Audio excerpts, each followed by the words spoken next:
Yes good morning leaders, నేను అశోక్ మాట్లాడుతున్నాను. So చాలా మందికి ఒక పెద్ద డౌట్ అండి.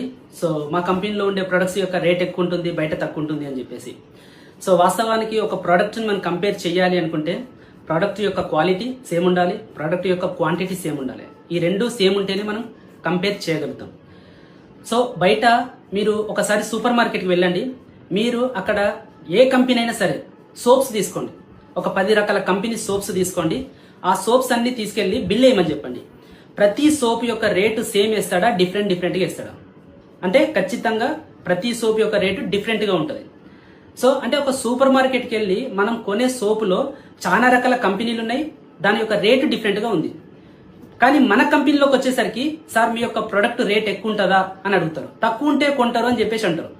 తక్కువ ఉండడము ఎక్కువ ఉండడం కాదండి, ఇది ప్రొడక్ట్ బేస్డ్ కంపెనీ. కానీ ప్రొడక్ట్ ద్వారా కాదు, నెట్వర్క్ ద్వారా బిజినెస్ జరుగుతుంది.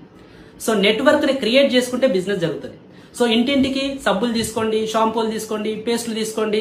మనం అడుక్కునే వ్యక్తులం కాదు, సేల్స్ బాయ్స్ కాదు, సేల్స్ గర్ల్స్ కాదు. సో మన ప్రొడక్ట్ ద్వారా సో మనకు ఆపర్చునిటీ ఉంది. సో నెట్వర్క్ క్రియేట్ చేయడం, network is equal to network. ఈరోజు అమెజాన్ కోట్ల రూపాయలు సంపాదిస్తుంది. ఎలా సంపాదిస్తుంది? సో కోట్ల మంది ప్రొడక్ట్స్ ని ఆర్డర్ పెడతా ఉన్నారు.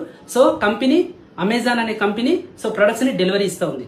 ప్రొడక్ట్ తయారు చేయట్లేదు, ప్రొడక్ట్ ని అమ్ముతుంది. సో అమ్మడం